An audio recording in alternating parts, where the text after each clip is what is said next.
उगता सूरज गांव को सुनहरे रंगों से रंग देता है, क्योंकि एक जीवंत तोता टिटो अपने आसन से ध्यान आकर्षित करता है। टिटो की आवाज सुबह की शांति को भेजती है। शुभ प्रभात, सब उठो।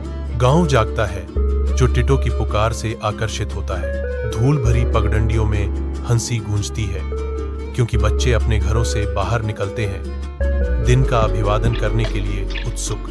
गांव में एक नया दिन शुरू होता है। गांव के दिल में बाघ उभरता है। एक छाया घने झाड़ियों के पीछे से फिसलती है। उसकी आंखें शरारती इरादे से चमकती हैं। एक शांत शिकारी धूप से सराबोर गांव में तैयार है। हर गतिविधि की गणना की जाती है। चुपके का एक सिम्फनी के रूप में बाघा अपना अगला कदम तय करता है। टिटो अनजान मासूमियत से भटकता है। उसका भाग्य अधर में लटका हुआ है। बाघा का शरीर तन जाता है। मांसपेशियां स्प्रिंग्स की तरह मुड़ जाती हैं, जो उसके चंचल हमले को छोड़ने के लिए तैयार है। शिकारी झपटने की तैयारी करते ही हवा उत्साह से भर जाती है। आम के पेड़ के नीचे टिटो सावधानी पूर्वक अपने जीवंत पंखों को संवारता है, क्योंकि दोपहर की धूप छाया का एक मोज़ेक डालती है। लेकिन टिटो बहुत तेज है, कथावाचक कहते हैं। जैसे ही बाघ अचानक झपटा, पंजे फैलाए, अनजान पक्षी को झपटने का लक्ष्य रखते हुए बिजली की फुर्ती के साथ टिटो उड़ान भरता है। मुश्किल से बाघा की पकड़ से बचता है। पंख फड़फड़ाते हुए टिटो खतरे की छाया को पीछे छोड़ देता है। हरे पत्तों के खिलाफ जीवंत रंग का एक चमकता हुआ दृश्य। वह उड़ान भरता है, मुश्किल से बाघा की पकड़ से बचता है, कथावाचक कहते हैं। टिटो के भाग्यशाली बचाव पर प्रकाश डालते हुए गांव के पेड़ के नीचे टिटो बदला लेने की साजिश रचता है। उसकी आंखों में शरारत की चमक। वह बस जाता है मासूमियत की तस्वीर। जैसे ही वह अपना जाल बिछाता है, ये आम बहुत मीठे हैं, टिटो चिल्लाता है। उसकी आवाज सुबह की हवा में गूंजती है। एक लुभावना प्रस्ताव हवा में तैर रहा है। अगर कोई मुझे पकड़ता है तो मैं उसे 4 आम दूंगा। टिटो इंतजार करता है। आम चमकते हैं। तेज धूप में बाघा के लिए एक मौन चुनौती। बाघा एक बड़े पेड़ की छाया में टहलता है, जिसके ऊपर पत्तियां धीरे धीरे सरसराहट करती हैं। ऊंची शाखाओं में टिटो शरारती ढंग से आम के पेड़ को हिलाता है। एक पका हुआ आम ऊंचाई से गिरता है। एक अचानक अप्रत्याशित वंश। टिटो शाखा हिलाता है और एक आम बाघ के सिर पर गिरता है। गांव की धूप में बाधा भारी मन से चलता है। उसकी निराशा जीवंत परिवेश पर छाया डालती है। बाघा के कंधे झुक जाते हैं, जो गांव में प्रवेश करते ही उसके अंदरूनी संघर्ष का एक दृश्य संकेत है। टिटो की चंचल आवाज हवा में गूंजती है, जो युवा उत्साह के साथ बाघा के गंभीर मिजाज को तोड़ती है। टिटो की चुनौती हवा में लटकी हुई है। क्या हुआ? आज तुम मुझे पकड़ नहीं पाओगे? बाघा रुक जाता है। उसका भाव दुख और निराशा का मिश्रण है, क्योंकि वह टिटो का सामना करता है। जीवंत गांव बाघ के शांत व्यवहार के साथ तीखा विरोधाभास करता है, जो उसकी भावनात्मक लड़ाई को उजागर करता है। जलती धूप के नीचे एक उजाड़ गांव फैला हुआ है। बेक्ट धरती में धूल घूम रही है। कठोर धूप से पड़ने वाली लंबी छायाएं एकाकीपन को बढ़ाती हैं। बाघा अकेला खड़ा है, एक आकृति जो कठोर परिदृश्य के खिलाफ अकेलेपन से उकेरी गई है। उसकी आवाज पछतावे से भर जाती है।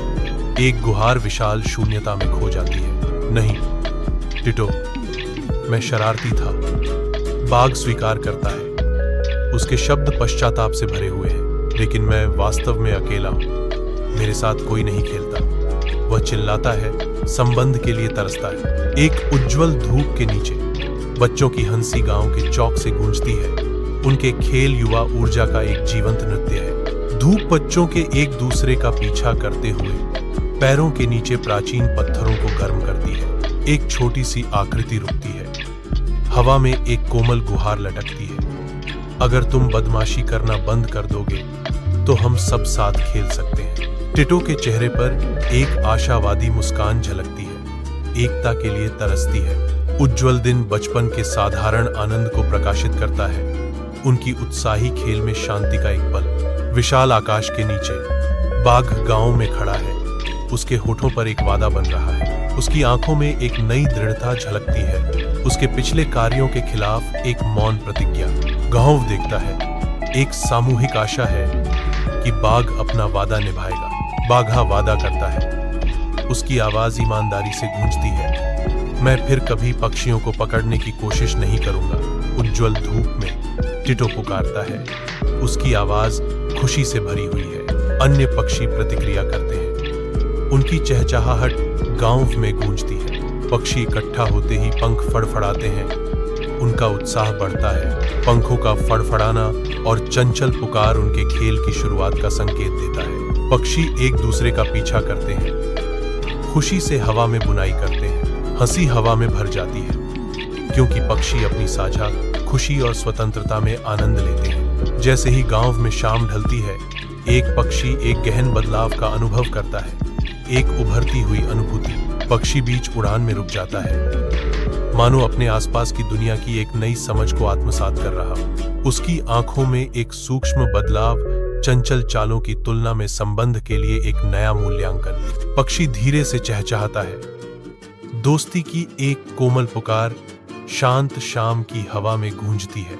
जैसे ही शाम ढलती है, लंबी छायाएं शांत गांव में फैल जाती हैं, जो दिन के अंत की तस्वीर पेश करती हैं। जैसे ही ग्रामीण घर लौटते हैं, सूरज की आखिरी किरणें क्षितिज पर एक गर्म चमक बिखेरती हैं। एक शांत सन्नाटा गांव पर छा जाता है, जो केवल दूर से दैनिक जीवन की आवाजों के फीके पड़ने से टूटता है। गहरे नीले और बैंगनी रंग के कैनवास में आकाश बदल जाता है, जो रात के आगमन का संकेत देता है। परिवारों के इकट्ठा होने से खिड़कियों में लैंपलाइट टिमटिमाती है, जो बाहर की अंधेरी दुनिया के साथ एक आरामदायक विरोधाभास पैदा करती है। विशाल तारों से भरे आकाश के नीचे टिटो एक ऊंची शाखा पर बैठा है। रात के खिलाफ एक सिल्हू। एक हल्की हवा पत्तों से फुसफुसाती है, जो उसके चारों ओर अंधेरे में साझा किए गए रहस्यों की तरह सरसराहट करती है। उसकी आंखों में दूर के सितारे झलकते हैं, जो एक नई समझ को दर्शाते हैं। एक नरम,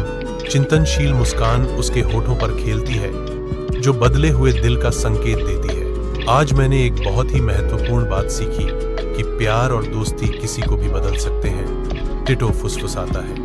एक प्राचीन पेड़ की शांत निगरानी के नीचे बाघा अकेला बैठा है, क्योंकि पत्तियां रात की हवा में रहस्य फुसफुसाती हैं। सरसराहट करती पत्तियां उसके विचारों को प्रतिध्वनित करती प्रतीत होती हैं। प्रकृति की एक सिम्फनी उसकी एकांतता के साथ। और मैंने यह भी सीखा कि शरारत करने से कोई भी आपका नहीं होगा। बाघ ने रात के खिलाफ अपनी धीमी आवाज में कहा, अगर तुम अच्छा व्यवहार करोगे तो शायद तुम्हें दोस्त भी मिल जाए। वह जोड़ता है, एक नई मिली बुद्धिमत्ता उसकी दृष्टि को प्रकाशित करती है। गांव पर रात उतरती है, आखिरी रोशनी बुझते ही लंबी परछाइयां पड़ती है। एक हल्की हवा खाली सड़कों से गुजरती है, जो अनकही कहानियों की फुसफुसाहट लिए हुए है। गांव में सन्नाटा छाया हुआ है, जो केवल एक दूर उल्लू की आवाज से टूटता है। एक अजीब सी शांति छा जाती है, मानो गांव एक अज्ञात भाग्य की प्रतीक्षा में अपनी सांस रोक लेता है। शांत पेड़ के नीचे टिटो शांति से सो रहा है, उसका चेहरा धुंधली रोशनी में शांत है। बाघा पास ही लेटा है, उसके चेहरे पर संतुष्ट भाव है, क्योंकि वह अपनी उभरती दोस्ती पर विचार करता है। रात उन्हें घेर लेती है, चौकस सितारों के नीचे शांत सौहार्द का कंबल उनकी शांतिपूर्ण आराम आश्रय देने वाले पेड़ के नीचे बने अप्रत्याशित बंधन का प्रमाण है।